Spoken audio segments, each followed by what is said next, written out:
அடுத்து மீனம் ராசி ஐயா.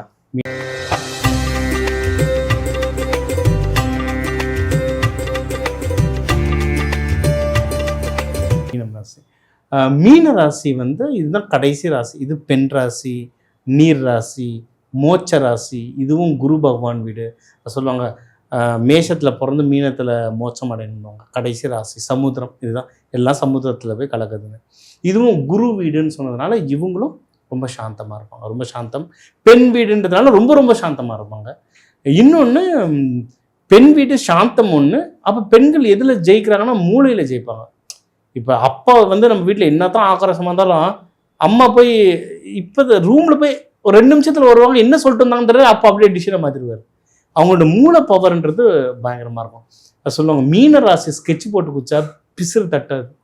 கரெக்டாக ஸ்கெட்ச் போட்டு கரெக்டாக நடத்துவாங்க. ஆனால் அவங்களுக்கு அது ஒர்க் ஆகுமானா அது வேற விஷயம். ஆனால் மற்றவங்க யாருக்கு இது பண்ணாலும் சூப்பராக ஒர்க் ஆகும். இப்போ இவங்களோட திருமண வாழ்க்கை எப்படி இருக்கும்? இவர் வரப்போ துணை யார் எப்படி இருப்பாங்க? இவங்க தான் இவங்க வந்து ரொம்ப மெச்சூர்டு. அதாவது வெளியே காட்டிக்க மாட்டாங்க, சைலண்ட்டாக இருப்பாங்க. கொஞ்சம் பொறுமையாக பார்த்து ஸ்டெப் எடுத்து வைப்பாங்க.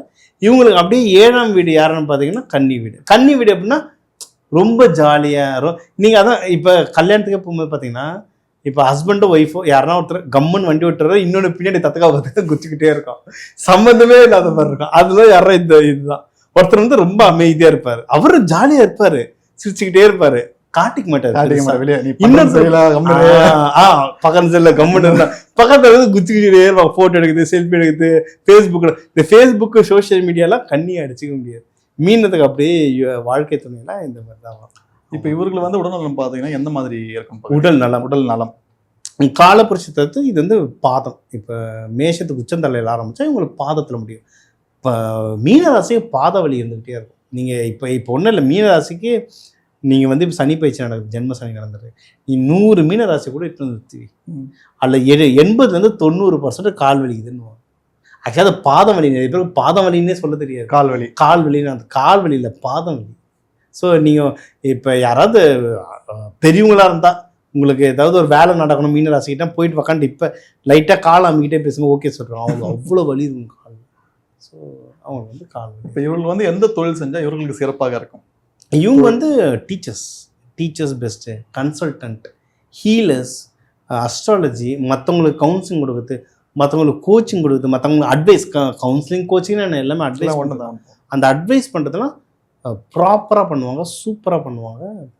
அது இன்னொன்று சீனியர் மேனேஜர்ஸ் லெவல். நீங்கள் ஐடி எடுத்துட்டாலோ பேங்கிங் செக்டர் எதில் பண்ணால் அந்த சீனியர் மேனேஜ்மெண்ட் லெவலில் சூப்பராக வேலை செய்வாங்க. இப்போ இவர்கள் வந்து மற்ற இப்போ முதல்ல கேட்ட மாதிரி தான் இப்போ வீட்லேயோ இல்லை மற்றவங்ககிட்டயோ பழகிற விதம் எப்படி இருக்கும்? ஒரு பிரச்சனை வந்தால் ஃபேஸ் பண்ணுறதுக்கான இது எப்படி இருக்கு இவங்களுக்கு? இவங்க வந்து இதுதான், அதுதான் மெச்சூர்டு. இவங்க அவ்வளோ சீக்கிரம் டக்குன்னு வாய் விட்டுற மாட்டாங்க. டக்குன்னு எதுவும் வாயை விட்டுற மாட்டாங்க. யோசித்து பொறுமையாக பார்த்து தான் ஒவ்வொரு ஸ்டெப் எடுப்பாங்க. ஏன்னா குரு வீடு ரொம்ப இது பண்ணுவாங்க. மற்றவங்களுக்கு அவ்வளோ சீக்கிரம் கெட்டதும் நினைக்க மாட்டாங்க.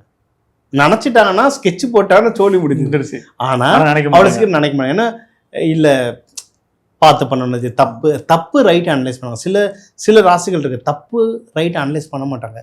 எமோஷனலாக டிசிஷன் எடுப்பாங்க. அவங்க கெட்டவங்கன்னு சொல்ல, புரியுது. எமோஷனல் டிசிஷன் எடுத்துட்டு அச்சுச்சோ தப்பு பண்ணிட்டு ஃபீல் பண்ணுவாங்க. இவங்க எமோஷனல் ஆவாங்க. எனது நீர் வீடு ரொம்ப எமோஷனல் ஆவாங்க. ஆனால் டக்குன்னு டிசிஷன் எடுக்க மாட்டாங்க. நின்று பொறுமையாக பார்த்து எடுப்பாங்க. மற்றவங்களுக்கு அட்வைஸ் பண்ணுறதுல சூப்பராக பண்ணுவாங்க. மற்றவங்களும் இவங்ககிட்ட கேட்க பிடிக்கும். ஏன்னா இவங்க கரெக்டாக சொல்லுவாங்க. நிறைய விஷயங்கள் யோசிச்சு கரெக்டாக சொல்லுவாங்க. மீனராசியா இதுக்கு மட்டும் லென்த்தாக கண்டுபிடிச்சிட்டு எனக்கு சில சந்தேகங்கள் இருக்கு. கடைசியா தெய்வத்துல நீங்க ஒண்ணுமே இல்லை. இப்ப நீங்க சந்தனம் வச்சிருக்கீங்கல்ல, இப்ப நீங்க வெளியே போங்க, எத்தனை பேர் சந்தனம் வச்சிருக்காங்கன்னு பாருங்க. ரொம்ப இப்ப அவர் மாலை போட்டிருக்காருன்னு நினைக்கிறேன். மாலை போட மற்ற பேர் யாரை போட்டிருக்காங்க? நிறைய மீன ராசி பாருங்க 50% சந்தனம் வச்சிருக்கோம். நீங்க சொல்றது ஒரு சிலது எனக்கு ஏத்துக்கு செட் ஆயிடுச்சு. உங்களோட ராசி என்னன்னு பார்க்கணும்ல. உங்க ராசி சொல்லிட்டு உங்க லக்னம் என்னன்னு பார்க்கணும், உங்க கிரகங்கள் என்ன பார்க்கணும். அதை பொறுத்து மாறும். 100க்கு 100னா சொல்லுப்பா.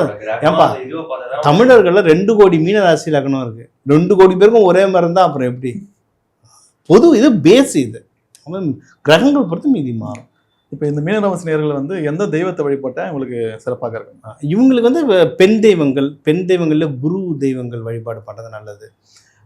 ஒன்றும் இல்லை, மங்களம்னு பேர் வச்சிருக்க தெய்வங்கள் வழிபாடு பண்ணது. இல்லைன்னா இப்போ வராகியோ எந்த தெய்வம் வந்து இந்த மஞ்சள் பூசி வழிபாடு பண்ணுறாங்கல்ல, அது இந்த ராசி லக்னம் எந்த கிழமைகள்ல பண்ணா நல்லா இருக்கும்? வியாழக்கிழமை குரு ஹோரையில் பண்ணுறது நல்லது. லக்ஷ்மி இப்போ சனி பயிற்சி நடக்கிறதுக்கு லக்ஷ்மி நரசிம்மர் வழிபாடு பண்ணுறது ரொம்ப நல்லது.